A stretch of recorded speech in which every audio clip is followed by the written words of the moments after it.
Picture this. You're an aspiring emperor with massive shoes to fill. Big guns, big money, big aspirations. Now stop imagining and learn of the Crag Imperium. They laid claim to the biggest empire ever known, with the biggest ships, biggest guns, and a brand new emperor with unlimited power. After his father's death, Primus Randolphus the Eager ascended to the throne. It was from here that he began a relentless campaign of war against much of the known galaxy, and he won with every step. The ancients of Sagittarius, the wise of Norma, and the mighty of Perseus. Each had a mighty fleet, but when faced with the fury of a Crag battlecruiser, all surrendered to avoid terrible losses. When a small and disjointed union of systems within Orion was encountered, the Council of Emperor Randolphus wasn't even called. Small strike groups were sent to make vassals of the mere hundreds of worlds controlled by, you guessed it, the humans. Before I get ahead of myself, let me explain how warfare commonly occurred within the Milky Way. Opposing fleets would meet each other on the battlefield, all lining up in an honorable display of might. The two fleets would approach in massive broadside lines, firing the full fury of their arsenal while still well within visual range. This form of combat was intended to minimize the casualties of unpredictable stellar warfare and limit collateral damage. Not only that, battles often lasted for only hours, and wars only days. It was seen as cheaper to become a vassal to a superior force than lose expensive dreadnoughts. Fleets attacked each other until one side was placed at an obvious disadvantage. After this, the losing fleet would surrender and retreat for repairs. This process repeats until the winning fleet reaches a substantial system from which the losing fleet doesn't retreat, finally fully surrendering. In most cases, this is the end of hostilities. Now, these tactics weren't used during First Contact, but played a critical role in the Crag-Human War. The galaxy had never seen a war last more than a year. No doctrine ever foresaw any possibility of such a horrid war. Logistics were planned accordingly, only enough for a minor conflict with minimal casualties. Noon, not even First Contact species, was willing or able to fight a sustained conflict. The mentality of most species was simple: strike first, strike fast, don't get struck. From every world, only those who could adapt to such strategies would thrive, and the tactics of galactic nations reflected this. Humanity went in an entirely different direction from the beginning. It was as if they were forged to be perfect machines of war. It didn't matter if a human was struck, if they struck first, or if they were slow to act. Any species that challenged humanity was destined to fall. If you struck them, they would strike you with everything they had, giving no regard to casualties, only wishing to spite your attempt to come out victorious.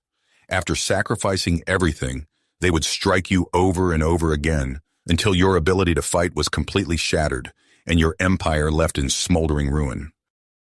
As soon as the Crag Imperium decided to attack humanity, their fate had been sealed. Humanity sacrificed every last ship within the system they called Haven just to prevent the capture of the planet Bastion. The sub-faction of humans living within this system were outcasts of an authoritarian nation-state within the greater banner of the United Nations of Man. The freedom-loving humans fought to the last in a spiteful attempt to prevent their capture, and it succeeded with a terrible cost. The small subjugation fleet was destroyed in full, but the humans lost over 1,000 souls for every ship they managed to destroy. I will now play a recording of what is widely regarded to be the most influential speech of all time, the Promise of Vengeance speech, delivered by then-President Julian Starman of the Free State of Bastion.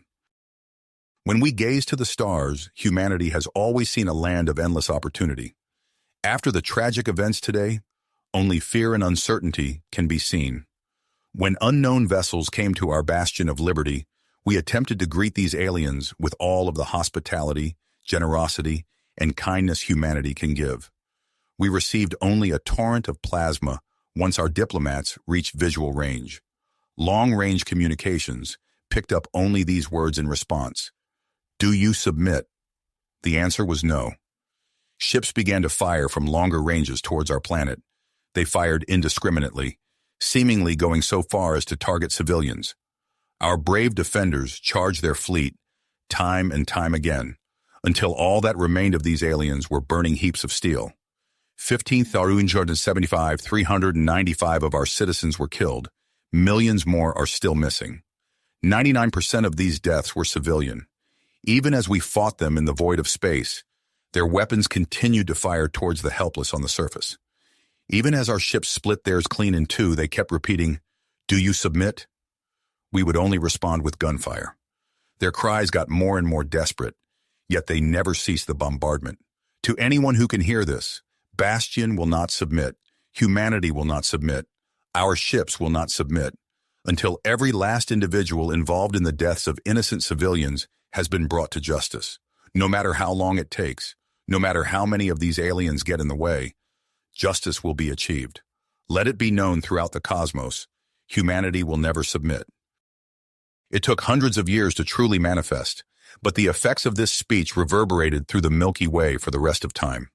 Humanity turned its loose union of independent planets into a singular entity focused on the protection of all mankind. The Krag Imperium resisted, of course. Thousands of the mightiest ships in the galaxy rampaged through human space for decades, but each eventually fell to death by a million cuts. Humans could lose billions of people, thousands of ships, and dozens of systems. Yet the resource drain was simply too much for the Krag Imperium to bear. The previously loyal vassals sprang up in rebellion, turning the Imperium's fleet against itself. Internal opposition within Krag systems wrought havoc on the Emperor's ability to control his population, and many dozens of worlds declared themselves independent. All the while, humanity festered and grew stronger. The wreckage of Krag ships was broken down and scrutinized to every last atom by human scientists eager to learn their secrets. It wasn't long before the reverse-engineered secrets of the once mighty empire came to cast destruction upon the last remaining Krag battlegroups in human space. Primus Randolphus the Eager could only watch in terror as the ancients of Sagittarius, the wise of Norma, and the mighty of Perseus, alongside their newfound human allies, charged into his crown system. His once mighty and revered fleets, still clinging to their honor-bound doctrine of warfare, were cut down like a field of grass.